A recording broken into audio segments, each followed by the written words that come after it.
Olá, eu sou Alessandra Lousa, administradora do Instituto Flamboyant, e hoje eu tenho a honra de receber um convidado muito especial aqui no podcast Conexão e Transformação, o Marcos Piangers.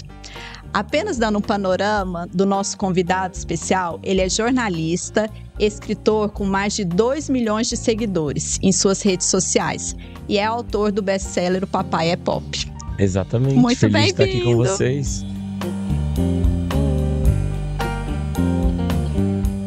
Obrigada, Marcos, pela presença sensível, afetuosa. Estamos todos aí ansiosos para ouvi-lo. E eu queria que você contasse um pouco, primeiramente, sobre a sua escolha profissional como jornalista e como que se deu essa transformação com a paternidade. Eu testei várias coisas na minha vida. Minha mãe era uma mãe que me criou sozinha, né? Ela é a Dona Heloísa. Se alguém for me perguntar como que você se define, a primeira coisa que eu vou contar é sempre que quem cuidou de mim, né? Quem me formou foi a minha mãe. E ela, cuidando de mim sozinha, ela teve, acho que por intuição ou por necessidade, falta de tempo e dinheiro, ela teve muito essa coisa de me criar para o mundo mesmo e dizer assim, vai experimentar as coisas. Então, desde muito pequeno, eu estava sempre inventando moda. E aí, uma das coisas que eu sabia é que a gente não teria dinheiro para pagar uma universidade, mas qualquer universidade que fosse gratuita, né, pública, eu poderia tentar fazer o que quer que eu quisesse fazer. Minha mãe me deixava isso bem aberto. Então, eu pensei assim, cara, eu gosto muito de desenhar, acho que o meu negócio é arquitetura. E aí, eu fiz escola técnica, Instituto Federal, hoje em dia, de edificações.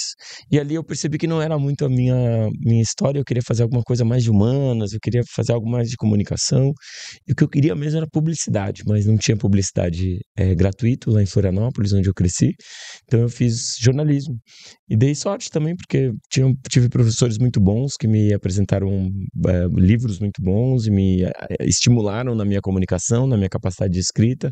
Anos depois eu percebi que a capacidade de escrever e de se comunicar é um superpoder, então independente se você é arquiteto, ou advogado, ou médico, saber se comunicar, escrever, falar na frente de uma câmera, com o microfone na frente, é um superpoder. Acho que todo mundo deveria desenvolver essa habilidade, porque é uma forma também da gente contar as nossas histórias. E aí, em 2015, lançamos um livro falando só sobre as minhas filhas, e esse livro mudou a minha vida, né?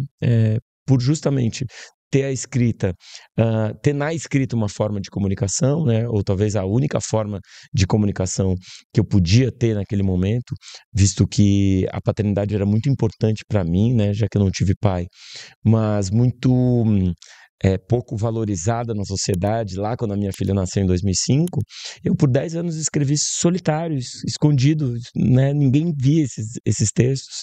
E aí, quando o livro foi lançado, eu fiquei muito surpreso de ver que muitos homens eram apaixonados tanto quanto eu por família, por criação de filhos. E aí a minha vida mudou no sentido de que hoje eu tenho uma comunidade de pais ao meu redor, muito afetuosos, que me constroem um pai melhor, são muito generosos, me contam suas histórias, e isso faz com que eu possa ouvir algumas histórias e passar essas histórias adiante, fortalecendo essa comunidade de pais. Que maravilha! Isso possibilitou uma expansão do Sem seu dúvida. universo emocional com a sua família, e eu fiquei imaginando assim, escrever foi esse momento que você podia compreender e ir elaborando a questão da paternidade de uma forma única sua, né, com a sua própria escrita. Muito. E você acha assim, quando que se torna um pai? Quando que nasce um pai? O Confúcio, aquele grande filósofo chinês, ele dizia que toda pessoa tem 2 vidas, a segunda começa quando ela descobre que só tem uma, né? Então, todo mundo tem 2 vidas. A segunda, de fato, começa quando se diz, caramba, eu só tenho uma. E acho que a paternidade, ela começa numa espécie de estalo, assim, né? De percepção de, caramba, agora eu tenho uma outra vida, uma segunda vida. Até aqui alguém cuidou de mim, até aqui eu vivi para mim mesmo, até aqui eu saciava os meus desejos, até aqui eu estava meramente passeando por essa terra, pensando no meu bem-estar, no meu conforto, e a partir de agora tem um outro ser, e esse outro ser, assim como alguém cuidou de mim, é o meu papel cuidar dele. Então, para alguns homens primeiro, para alguns homens isso não acontece. Então, alguns de nós, a gente tem esse privilégio social de abandonar, como meu pai biológico abandonou, e não se cobra nada desse homem. Pelo contrário, nas rodas masculinas, ele ainda é até considerado um conquistador, um garanhão, alguém que conquista várias mulheres e que engravida essas mulheres e depois abandona. Ou seja, existe lamentavelmente ainda essa visão bastante agressiva mesmo, violenta, de dizer que o homem de verdade é esse homem que não participa da responsabilidade da criação do filho. Então, para alguns outros homens isso acontece tarde.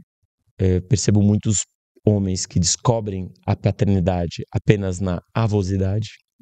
Muitos pais que são distantes, não, isso aí é lá com a sua mãe, essa coisa de abraço, de levar na escola, essa coisa de levar no médico, essa coisa de conversar sobre emoção é com a sua mãe, mas depois que quando vira avô, deitado no chão da sala, brincando com os netos, conversando com os netos, chorando com as netas, indo nos eventos, né, nos aniversários, se emocionando. Ou seja, esse homem tardiamente ele descobre que existe sim uma afetividade.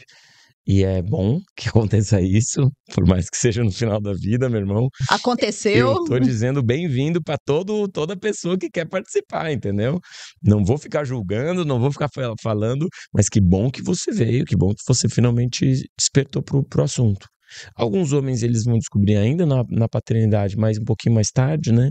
Então eu já ouvi de muitos homens que, poxa, o filho nasce, ele não entende a gravidez da esposa, o que é aquilo, a esposa mudando, aí vem a criança só chora, aí a esposa começa a reclamar de tudo, aí ele pensa, meu Deus do céu, o que eu tô fazendo aqui, onde foi que eu me meti? A criança tá lá reclamando, então ele passa ali aqueles primeiros anos ainda sem entender exatamente o que é, e de repente a criança começa a conversar, a chamar de papai, a querer brincar, ou aquele garoto quer jogar bola com o pai, aquela menina quer passear de mão dada com o pai, aí ele vai descobrindo, aí ele vai entendendo ali alguns anos depois, né? Isso exige muito das esposas. A esposa ela vai ter que aguentar muito tempo até esse cara despertar. Mas E também, o papel da esposa também de apresentar esse essa pai, essa possibilidade, possibilidade, né? De convidar também para que o pai possa estabelecer essa Sim. afetividade, essa presença atenta. Mais um dos papéis aí que colocam em cima das mulheres. Mas às vezes se a mulher não tem, pode ser que exista um pai que tenha esse olhar Sim. e que faça esse movimento, né?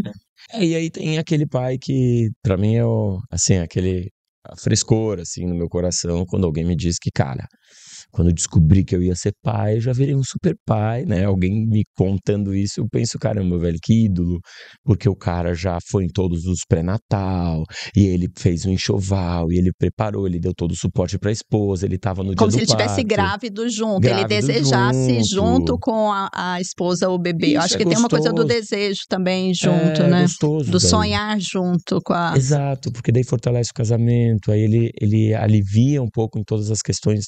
A esposa não tem que fazer tudo sozinha, ele entende que ele também acorda de madrugada para trocar fralda, para eventualmente dar uma mamadeira, para fazer comida talvez para a esposa, para que a esposa esteja nutrida na hora de amamentar.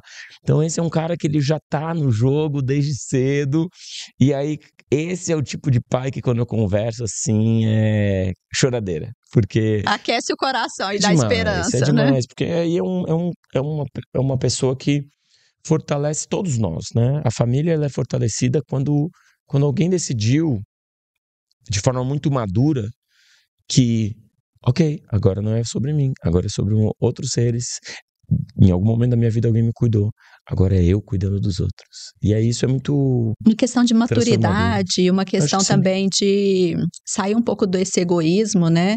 Desse narcisismo, enxergar o outro, considerar o grupo, né, familiar, e ao mesmo tempo perceber que um outro existe, né? Acho que em muitos momentos, às vezes essa dificuldade de lidar com o outro, com a diferença, é porque ainda está nesse movimento muito de olhar para si. Sim, eu defino maturidade como o processo em que a gente descobre que também é um cuidador. Porque você só é uma pessoa madura quando você entende que, caramba, eu tenho que cuidar da minha esposa, eu tenho que cuidar do meu marido, eu tenho que cuidar dos meus filhos, eu tenho que cuidar, às vezes, dos meus pais, que já estão ficando velhos, eu tenho que cuidar. Aí, vamos para mais um passo de maturidade. Olhar ao redor e perceber que toda criança também é meu filho. Toda criança é meu filho. Quem faz bullying, quem sofre bullying, a criança com dificuldade de aprendizado, as crianças atípicas, todas as crianças são minhas filhas também. porque estão na mesma sociedade, na mesma comunidade. E aí, quando eu olho para um adulto, eu digo, caramba, todo adulto também é meu irmão. Eu também tenho que cuidar desse adulto. E todo idoso é minha própria mãe, é meu próprio pai. Então, quando você começa também a exercitar esse olhar de cuidador, eu acho que isso é maturidade, né? É um olhar muito generoso, diferenciado e agregador, né? Um olhar amoroso mesmo. Muito interessante. Acho que a sociedade que se constituiu nos últimos tempos é uma sociedade bastante individualista. A gente celebrou nos últimos 100 anos, acho que três coisas bastante assustadoras, que é o individualismo, então cada um está no seu carro, no seu escritório, sua poltrona de avião, no seu espaço dentro de casa, a gente vai não conhecendo nem o vizinho, a gente não vai constituindo mais aquela comunidade que se enxerga como irmão, como coletivo. O segundo fator, eu acho que é o fascínio pelo consumismo. A gente tá hipnotizado pelo sistema publicitário, né? E aí a gente fica, talvez seja isso, se eu comprar isso eu vou ser feliz, se eu viajar para tal lugar eu vou ser feliz, se eu comprar essa casa, esse carro, né? Então a gente fica muito... A indústria publicitária, ela descobriu formas de nos fascinar. E acho que o terceiro fator é o deslumbramento tecnológico. Nos últimos anos a gente está hipnotizado por telas, né? Primeiro as televisões, mas que eram até inofensivas porque a gente não interagia, mas mais tarde, ali nos anos 2000, por telas interativas mesmo, que nos deixam completamente hipnotizados e faz com que a gente perca nosso tempo e, consequentemente, nossa vida, porque a vida é feita de tempo, né? O tecido da vida é o tempo. E quando a gente viu, nosso filho cresceu, nossa esposa se foi, aonde que eu estava nesse momento, exatamente, né? Fica um pouco no automático, sai desse momento presente que é tão especial, né? E acho que é uma decisão nossa, né? Diária. Exatamente, diária, de valorizar. Não, olha só, eu não sou um indivíduo apenas, eu sou parte de um coletivo, e esse coletivo enxergado como algo bonito também, porque às vezes a gente fica naquela máxima do inferno serem os outros mesmo, e acho que é importante a gente entender que o paraíso também são os outros, né? Que a felicidade está na conexão humana, né? Inclusive comprovado por Harvard, né? Há mais de 80 anos estudando felicidade, e as pessoas mais felizes são aquelas que estabelecem conexões afetivas, né? Que podem... Então, a individualidade sendo desafiada, eu acho que faz um bem para o nosso bem-estar. O consumismo sendo desafiado faz um bem também para o nosso bem-estar, e a tecnologia sendo desafiada também faz um bem para o nosso, né, aumenta até uma possibilidade aí para a gente elevar o nosso bem-estar. E viver melhor, né, de uma forma mais harmônica. E autoconsciente. Menos ansiosa, né? Porque acho que a questão da tecnologia gera também ansiedade nas crianças, nos adultos, intolerância, né? A gente vê várias crianças assim, irritadas porque às vezes não tem essa conexão da Wi-Fi, mas cadê a conexão do aqui e agora?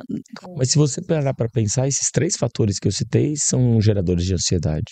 Se você se enxerga apenas como um indivíduo, você fica muito ansioso com relação à agressividade do mundo, da natureza, com relação ao indivíduo. Você não se enxerga como um indivíduo cuidado.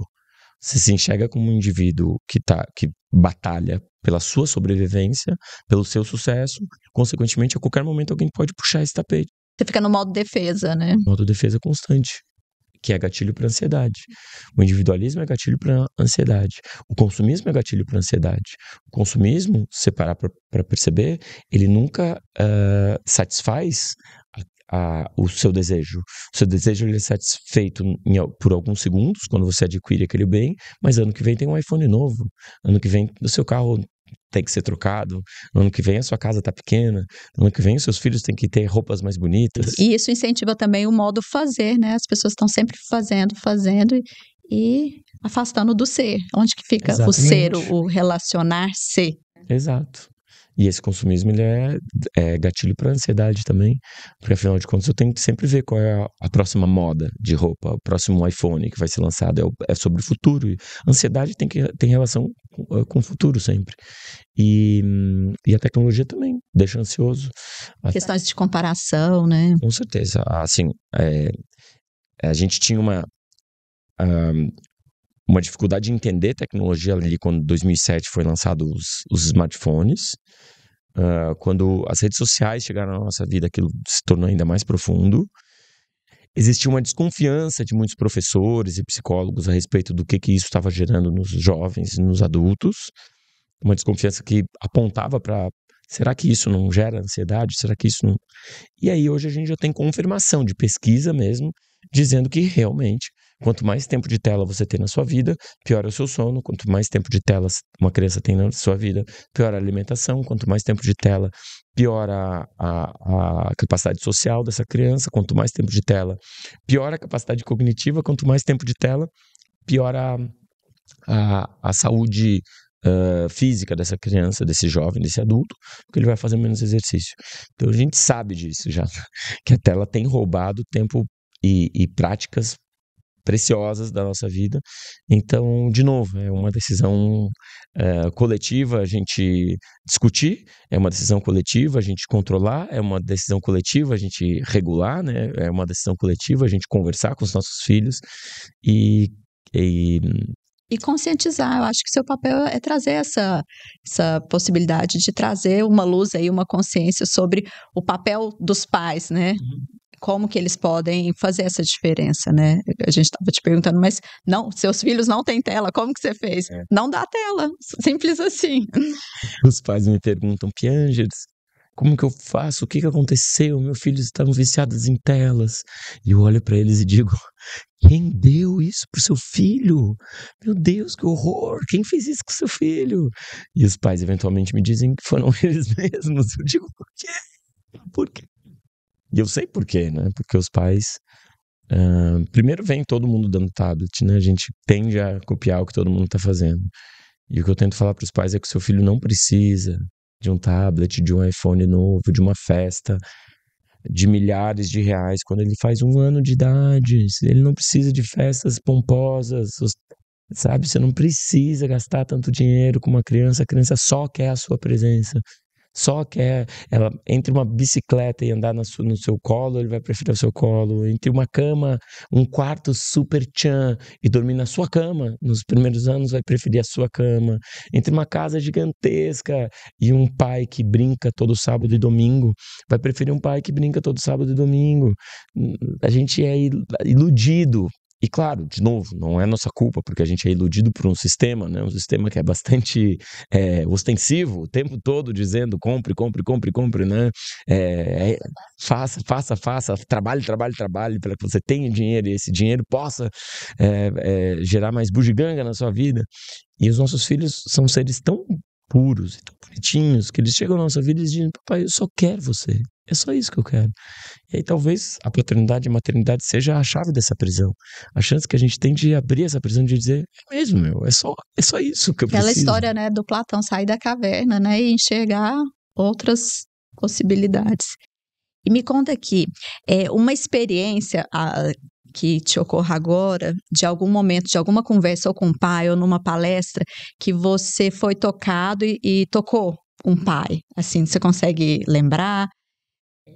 Eu lembro, eu posso ficar aqui a noite inteira contando histórias, eu queria ouvir as histórias. Eu estava num evento onde que era? João Pessoa. E o pai me contou que o pai dele foi o pior pai do mundo, que ele aprendeu com o pai dele como não ser pai. E que aos 63 anos, esse pai traiu a mãe dele. E quando traiu a mãe dele, a mãe descobriu, esse pai fez de tudo aos 65 anos, aos 63 anos, fez de tudo para salvar o casamento. E se transformou no melhor pai do mundo. E esse pai, aos 63 anos, dos 63 aos 65, foram 2 anos de um super pai naquela casa. O pai nunca tinha ido em aniversários, ele nunca tinha ido em formaturas de 8ª série dos filhos e tal, mas nesses 2 anos, esse pai, ele foi incrível. E esse pai, ele foi no TCC da irmã e foi sabe, em todos os eventos da família e cultivou, e aí veio a pandemia. E esse filho que estava me contando, filho desse pai, me disse que foram 2 anos incríveis em que ele curou todos os traumas, em que ele pôde conversar com o pai, em que ele pôde vivenciar o que é ter um pai de verdade dentro de casa, e isso reuniu a família e todos eles tiveram, e nos primeiros meses de pandemia, eles viveram assim um pouquinho do paraíso de estarem todos juntos e conectados e podendo conversar, e o pai era muito brincalhão, e a mãe ali novamente, né, dando essa segunda chance para o pai, e os filhos ali então muito felizes, muito colados no pai, e o pai veio a falecer de Covid. E no leito de morte, o filho conseguiu entrar, tinha um amigo médico, conseguiu entrar na UTI, e o pai, ele segurou a mão do filho e começou a chorar e pedir desculpa por todos os anos que ele desperdiçou, e olhar no olho do filho e dizer assim, não seja o pai ruim que eu fui. E a última palavra do pai para esse filho foi: eu te amo. Que ele nunca tinha dito. Ele nunca tinha dito eu te amo pro próprio filho. Esperando aí 65 65 anos para falar eu te amo. E o filho foi embora da UTI, o pai infelizmente faleceu, mas o filho me contando, ele disse, cara, eu tive a chance de entender o que é um pai de verdade, e esses 2 anos me inspiram para ser um bom pai, né? E todos os anos que meu pai não foi um bom pai me inspiram o que não fazer, né? Então, para mim isso foi uma história muito bonita de sempre é tempo. Sempre é tempo. Agora, hoje é o dia de você decidir ser um bom pai. Hoje é o dia. Não importa qual a idade do seu filho, dá para ser um super pai. Mas são várias as histórias. Eu estava em Curitiba, um pai me contou que tinha um filho com síndrome de Down, e o filho, ele não conseguia se conectar com o filho. Ele achava difícil, ele não conseguia entender todo o processo, e ele me disse, Pianges, eu vendo seus vídeos, eu entendi que é muito mais simples, e ele disse, eu queria um ritual, de toda sexta-feira pegar o meu carro, que ele gosta de carro antigo, pegar um carrão conversível antigo, um Fusca conversível que eu tenho, azul, e eu chamo o meu filho e digo, sabe que dia é hoje? E o filho diz, é dia do papai me levar para a escola. E aí toda sexta-feira eles vão juntos, e aquele é o grande dia da semana pro filho dele. É um momento único deles. É o momento dos dois se conectarem. E assim, esse pai aprendeu que rituais com filhos fazem toda a diferença por minha causa. Mas eu aprendi que rituais com filhos fazem toda a diferença com outro pai, que era um pai de 4, que me encontrou uma vez. Eu falei, cara, você é pai de 4, me ensina tudo que você sabe, irmão. E ele disse, cara, ritual com cada um dos filhos. Enquanto você janta, almoça com aquele 4 filhos, é bagunça, é ruído. Ninguém vai estabelecer uma conexão bem conectada ali, né? Ninguém vai estabelecer uma conexão profunda naquele dia a dia de vai pra escola, vai pra isso, vai pra aquilo, vai lá, vai pra natação, e final de semana vai pro parque, vai pro shopping. Mas tem um momento que você pode tirar um filho e dizer, toda quarta noite é o nosso dia de cinema no shopping. O momento único com o filho. É que o filho sente que é filho único, não? Filho único. E filho especial. Que nesse ritual, talvez no primeiro dia, ele vai aproveitar. No segundo dia, ele vai entender, é um ritual isso. No terceiro dia, ele vai começar a se abrir para você. No quarto dia, ele vai, cara, é aqui o nosso momento. Tem uma constância. E é seguro. Não tem a mãe vendo, não tem os outros irmãos vendo. É seguro. Aqui se estabelece só eu posso contar algumas coisas pro meu pai, só pro meu pai. E o meu pai vai me ouvir. E é lindo isso. É lindo, é lindo. E esses rituais são lindos de um outro pai. Olha, a gente pode ficar a noite toda falando de um outro pai. Eu tô dando uma palestra em... Onde que era? Num teatro maravilhoso, Belo Horizonte. Maravilhoso teatro. E aí é um filho muito bem sucedido.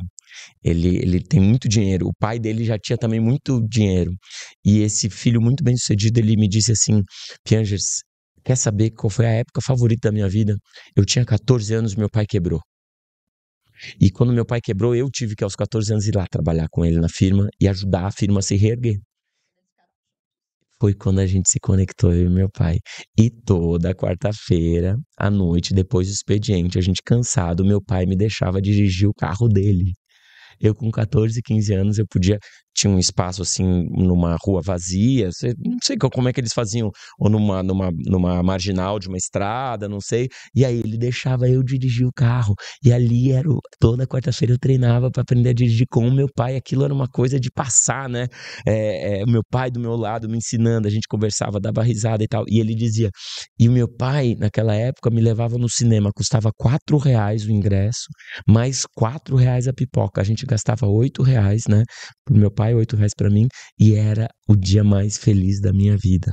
Eu e meu pai, a gente junto indo no cinema. Porque o pai dele, quando ele quebrou, os dois se conectaram. Olha que interessante. E aí, esse primeiro pai, né, que tinha 4 filhos, ele me ensina isso, né, que os rituais são importantes. Esse outro filho me ensina o quanto é importante a gente também, em momentos de dificuldade, se abrir para o seu filho e dizer, a gente está mal de grana. Mostrar as Agora a gente está mal de vulnerabilidades. grana, vamos junto. Ou seja, quanto essas coisas, quanto essas histórias me ajudam a entender como faz. Porque é muito triste que a gente tenha filhos e a gente não tenha um guia. Mas não tem essa receita pronta, né? Eu queria te perguntar, assim, como que alguns pais, igual você está falando, alguns rituais, momentos de conexão com o filho, como que você acha que alguns pais podem estabelecer essa conexão afetiva de uma forma espontânea? Para aqueles pais que ainda não tiveram que ainda não tiveram essa oportunidade, como que você acha que a gente... Então, essa é outra coisa que eu aprendi. Seu filho não está muito interessado no que você tem para falar. Você não precisa falar nada. Só precisa dizer, filho, vamos dar a volta na quadra?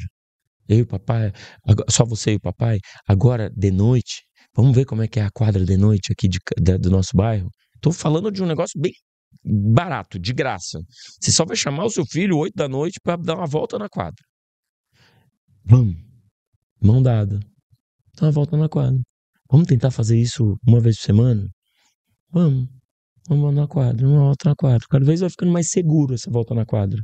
Você vai vendo que não tem perigo a volta na quadra. Olha aí, daqui a pouco seu filho começa a falar. E o seu papel não é falar em cima do seu filho, é ouvir.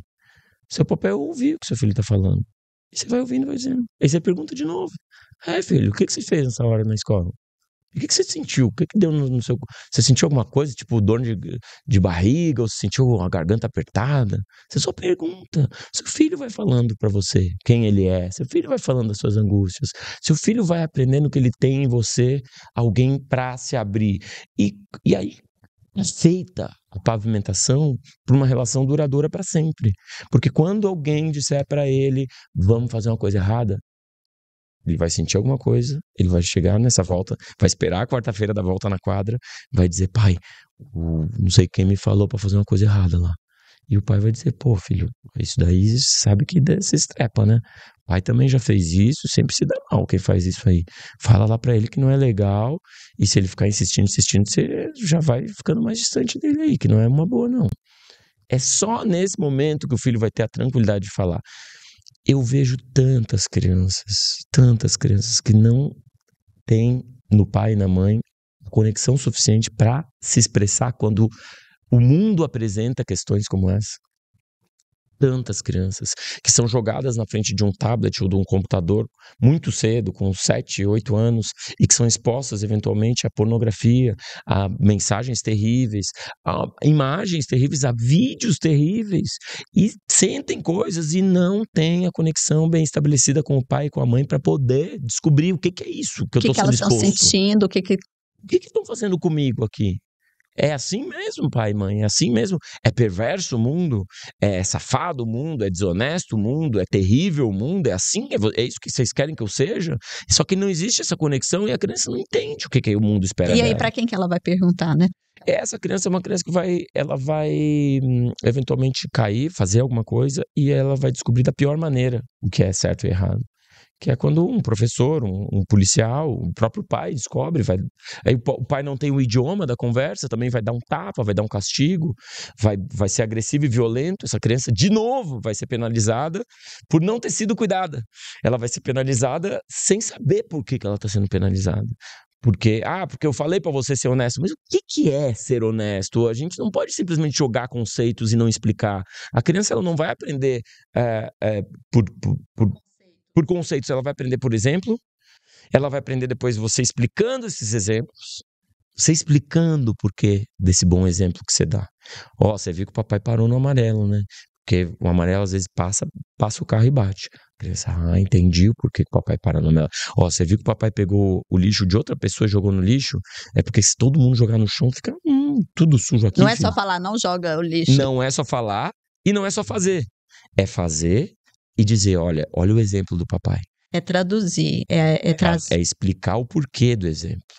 Então, primeiro de tudo é o exemplo. Isso muito pai não quer. Que dá muito trabalho você se transformar numa pessoa que não grita, não fala palavrão, trata bem a esposa, não fala mal dos outros pelas costas. Tenha paciência, né? Seja paciente, dá muito trabalho fazer isso. Mas, de novo, mais um presente que o seu filho te dá. O seu filho tá te dando mais esse presente, você melhorar, meu irmão. Imagina que coisa maravilhosa. Né? Você poder ser mais paciente, mais bondoso, generoso, honesto, mais gentil, mais humano.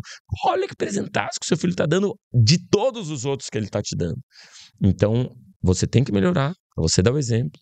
Depois de dar o exemplo, você vai conversar. E depois de conversar, você vai fazer combinados com seu filho. Filho, eu vi que o seu quarto tá bagunçado, né? Mas acho que você já consegue, né? Vamos fazer um combinado de você arrumar só a cama. Todo dia você arruma só a cama que eu tô pedindo. Aí ele vai tentar uma vez, duas vezes. Vamos anotar aqui, vamos botar aqui no quadrinho, arrumar a cama pra você não se esquecer. Visualmente ele já se lembra e tal. Aí arrumou a cama. Dali a pouco vira natural arrumar a cama. Beleza, filho. Aí tem o próximo passo. Agora é arrumar a bancada aqui, né? Você vai arrumar as gavetas e tal. Então é assim, gente. Vai dar trabalho, dá. Mas é um passeio maravilhoso que você vai ter com seu filho. E quando seu filho fizer 18 anos, você já vai ter vivido 90% do tempo que você vai viver com seu filho. Ou seja, não é muito tempo que você tem com o seu filho. Não é assim um negócio, meu Deus, desgastante, sofrido, terrível, que vai durar a vida toda. Com 18 anos, você já viveu 90%. A partir de agora, é os últimos 10%. Seu filho vai virando um vulto dentro de casa, saindo com os amigos. Vai pra vida, vai trabalhar, vai aparecer de vez em quando no Natal, vai ligar pra você de vez em quando. Meu irmão, é só o que ele tá te... Seu filho te pede pouco. Não perco hoje, né? Muito obrigada, Pianges. Obrigada. A gente poderia ficar aqui horas conversando. E eu vejo assim como é fundamental poder ouvir pessoas assim como você. É uma alegria, uma satisfação, e que as pessoas possam estar, né, abertas para entrar em contato com tudo isso que você tem para contribuir. Tomara. Eu acredito que a gente está fazendo isso. Eu do meu lado aqui, você do seu lado aí. Acho que o Instituto Flamboyant faz esse trabalho também de melhorar famílias, fortalecer o tecido social, a confiança uns nos outros e nos fazer entender que toda criança é nosso filho, todo adulto é nosso irmão, todo idoso é nosso próprio pai, nossa própria mãe. Obrigada. Obrigado. Parabéns. Parabéns.